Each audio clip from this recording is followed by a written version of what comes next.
నమస్తే welcome to reflection news. కొందరు social media influencers Hindu ఆలయాల్లో చేసే అతి పనులు గతంలో అత్యంత వివాదాస్పదమయ్యాయి.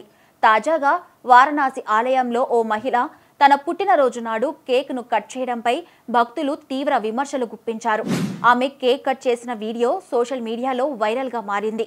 ఇన్స్టాగ్రామ్లో 10 లక్షల మందికి పైగా ఫాలోవర్స్ను కలిగి ఉన్న మమతా రాయ్ తన పుట్టినరోజు నాడు వారణాసి కాలభైరవ ఆలయంలో కేక్ కట్ చేసింది.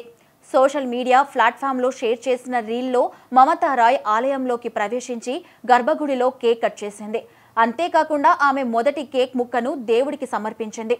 హిందూ సాంప్రదాయంలో కేక్ కటింగ్ అసలు భాగమే కాదని, ఎలా ఆమెకు ఈ పని చేయడానికి అనుమతించారంటూ హిందువులు ఆగ్రహం వ్యక్తం చేశారు.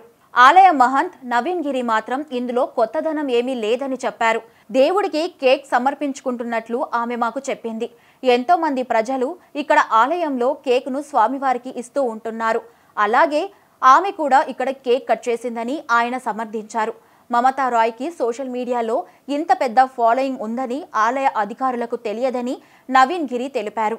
ఆమె వీడియో తీసిన విషయం ఆలయ నిర్వాహకులకు తెలియదన్నారు.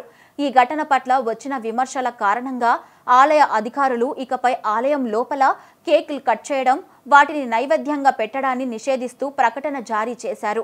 కాశీ విద్వత్ పరిషత్ సంస్థ ఈ ఘటనపై తీవ్ర ఆగ్రహం వ్యక్తం చేస్తూ మమతా రాయ్కు లీగల్ నోటీసులు పంపిస్తున్నట్లు ప్రకటించింది.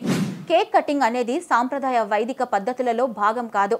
పుట్టినరోజున సర్వశక్తిమంతుడి నుండి ఆశీర్వాదం తీసుకోవాలి.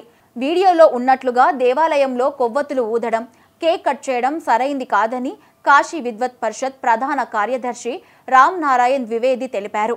అంతేకాకుండా ఇలాంటి పద్ధతులను ఆలయ ప్రాంగణాల్లో ఆపివేయాలని తాము ఉత్తరప్రదేశ్ ముఖ్యమంత్రి యోగి ఆదిత్యనాథ్ని సంప్రదిస్తామని రామ్ నారాయణ్ ద్వివేది చెప్పారు.